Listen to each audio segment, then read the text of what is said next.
Report conversa agora com Gilberto Fernandes Rolha, Head de Travel e Sales, do Travelex Banks no Brasil.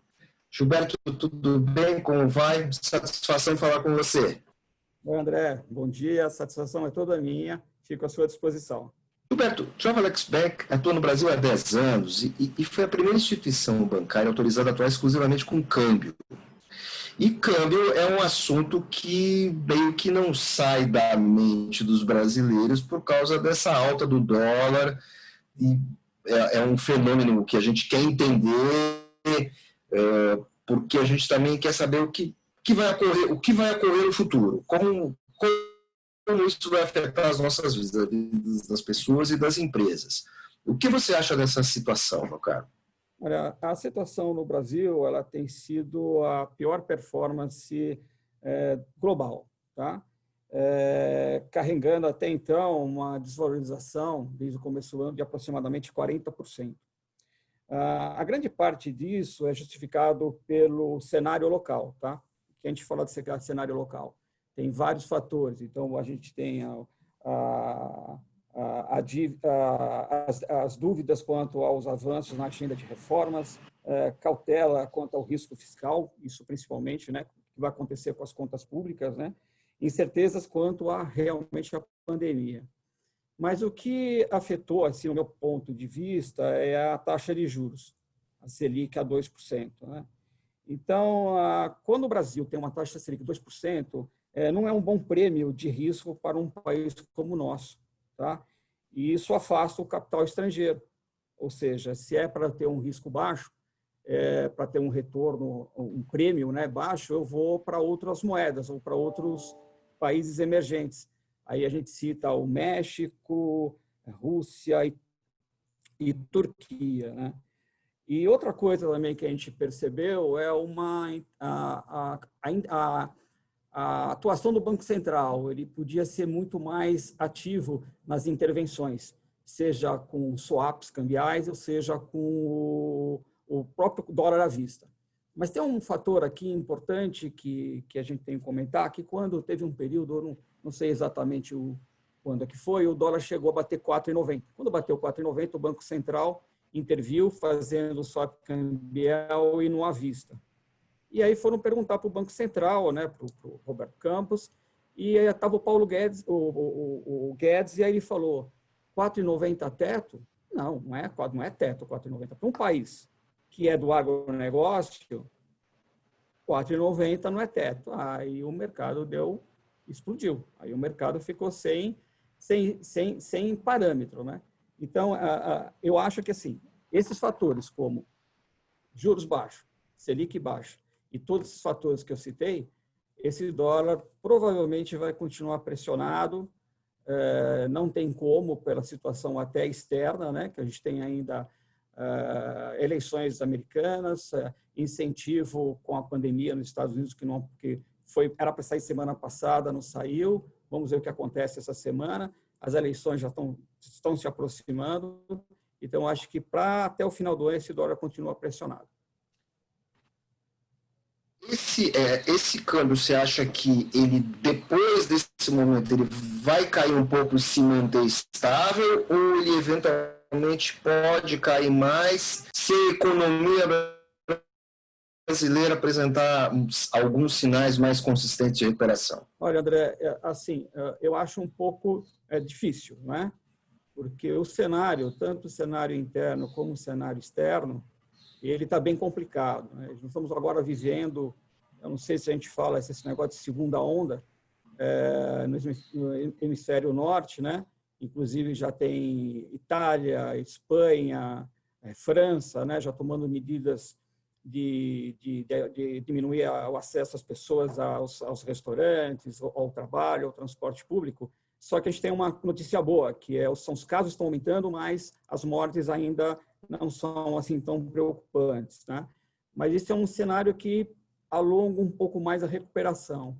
E aqui internamente a gente tem um problema que é um problema político também, né? As reformas não andam, a gente vê que o Congresso hoje está mais envolvido com problemas de eleitoral dos municípios, dos vereadores, Então, as medidas que deveriam ser tomadas, retomar aquela agenda de reforma administrativa, fiscal, tributária, privatizações, está tudo parado, paralisado, né? Então, ele deixa a gente um pouco preocupado, e principalmente com o que está acontecendo com os gastos públicos, né? Então, a ajuda emergencial, se ela vai ser prolongada ou não, se vai vir um renda cidadão ou não, isso, segundo o FMI, pode comprometer 101% do PIB brasileiro, quer dizer, é um absurdo. Então, eu não vejo, a curto prazo, quer dizer, nós temos uma boa notícia agora, que tem uma vacina, que é da Oxford, que está sendo, principalmente para pessoas de alto, que tem aquela faixa de risco, está sendo bem satisfatória, né? Então, mas mesmo assim, eu acho que é um cenário complicado.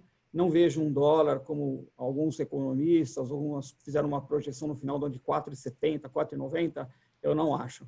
Eu acho que o dólar vai ficar entre 5,20, 5,50, nesse nível que está por um bom tempo.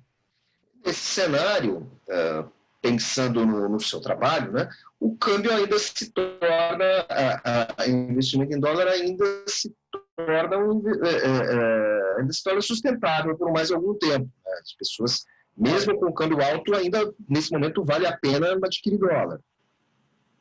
Olha, em algum momento, assim, depende do seu objetivo de dólar. Para quem mexe com o comércio exterior, para quem vende sua mercadoria, a $1,05, vamos colocar, vai, uns 5,30, agora subiu um pouquinho, 5,60, é uma maravilha, né? Você vender esse dólar, exportar. Então, você imagina para o agronegócio. O agronegócio, ele tá bombando. Tá? Agora, se você vai para investimento, o investimento, o dólar para você entrar dinheiro, trazer dinheiro, também está legal. Mas vou investir como? Em quê? Né? Que país? Você tem um problema de crise, você não tem credibilidade, judicialização de tudo. Então, fica complicado você investir. Mas para alguns segmentos, como exportação, está excelente. Para importação, para a indústria, como você está com uma demanda muito baixa, vamos ver agora no mês de novembro e dezembro, que está se aproximando ao Natal, tem alguma recuperação de emprego, tem uma esperança de você aquecer um pouco o mercado. Vamos ver como é que faz. Mas para o setor que exporta, está muito bom esse preço. Mas a roda tem que girar, André. Então, você, por exemplo, você tem quem precisava comprar dólar para pagar, que está importando, por exemplo. Esse preço é horrível, mas chega um momento que você tem que trazer a mercadoria, ou que você tem que pagar a mercadoria. Entendeu? Então, você tem uma taxa de juros aqui baixa para você, talvez, fazer uma captação, pegar capital de giro. Mas, em algum momento, você tem que pagar. Então, o que a gente viu agora? Nós chegamos no mês de julho, começamos a ver uma retomada das operações de compra de dólar. Ou seja, chega um momento que eu tenho que pagar meu fornecedor lá fora, eu tenho que comprar minha matéria-prima. Não tem como, não dá mais para torcer e para ficar, não, vou esperar esse dólar 4,70. Existem algumas operações que foram feitas e que a gente chama de proteção. Como eu trabalho muito com o mercado de varejo, a gente não fala hedge, né? A gente fala proteção, que tem um melhor entendimento. Era a minha próxima pergunta. Então, pô, eu estou com uma dívida para eu pagar daqui 30 dias. Meu Deus, esse dólar 4,90, será que vai chegar a 5,20? Então vou me hedgear, vou fazer um hedge. Então, ele faz aquilo que a gente chama de câmbio futuro. Se eu tenho uma dívida para eu pagar, eu acho que esse dólar está bom para mim aqui, tá certo? Então, eu vou travar esse dólar aqui, porque para mim está ótimo. Ah, não, eu estou com eu acho que esse dólar não vai subir tanto, ele vai ficar nisso ou para baixo, então eu sou um exportador, eu vou vender. Então, eu acho que, por exemplo, né, o cara que fez a 4,90, travou uma exportação, uma venda de mercadoria dele a 4,90, e ele não fez ele fez uma arbitragem, ele não travou o preço dele, ele fez realmente uma arbitragem que escorreu o risco, uns falam em alavancar ou não, mas fez uma arbitragem. Ele vendeu a mercadoria dele a 4,90, não fez arbitragem esperando que esse dólar fosse cair, esse dólar subiu. Você imagina agora como é que está? Como é que ele vendeu a mercadoria e vai receber 4,90 se o dólar está 5,60? Então, são esses mecanismos, mas existe esses mecanismos de proteção, tá? Que às vezes o cliente nos procura. E o que nós temos de produto? Nós temos de produto a trava de exportação, quando o cliente é um exportador, ele quer vender dólar, então se ele acha que ele travou o dólar dele lá fora, com o dólar que está aqui, está casado, o que ia acontecer com o dólar, ele já travou o preço dele, e temos a gente chama de câmbio futuro, que é o que a gente fala para venda. É um importador, que ele precisa pagar um dólar daqui a X dias, vamos colocar 30 dias, ele acha que esse dólar vai explodir, ele acha que esse dólar a 5,60 está bom, e pode chegar a 6 ou a 6,50, ele já travou aqui. Chega lá em 30 dias, ele vai ter que pagar os reais a 5,60, não a 6,5, entendeu? Então, nós temos esses produtos de proteção para os nossos clientes. Meu caro, não é inegável. Claro. Meu caro, me diz uma coisa. Hoje o Brasil exporta mais, está exportando mais alguns produtos que antes ele não exportava. O exemplo do arroz, que tem toda essa questão da inflação, que foi criado, porque hoje está mais interessante exportar o arroz do que vender no mercado local. Vocês passaram a ser mais demandados por carta de crédito para exportação? E tem mais gente interessada nesse negócio? Bom, vamos lá. Primeiro, para que você entenda bem, o Travelex, ele não faz... Quer dizer, eu faço trade finance, mas com um produto de exportação e de importação travado. Eu não dou adiantamento, certo? Eu não dou adiantamento, eu não faço o adiantamento que a gente fala de ACC e de ACE. Esse produto já está no nosso radar e provavelmente em 2021 nós já estaremos oferecendo para os nossos clientes. Agora, é óbvio que quando você tem uma demanda de commodities lá pelo exterior, né, para você exportar, então você tem como você tinha uma demanda reprimida lá fora por causa do coronavírus e uma baixa retomada da economia mundial, e o Brasil é um celeiro de commodities, de grãos, você aumenta a sua demanda. Então, tem muita maneira de você fazer essa venda. Ou você faz a venda à vista, ou você faz a venda a prazo, né? E você pede, aí no caso, você pode até pedir uma carta de crédito, ou seja, você pede uma carta de crédito. No caso, aí eu recebo documentos para eu negociar. São documentos de cobrança. Eu não faço negociações de carta de crédito, eu só aviso, você entendeu?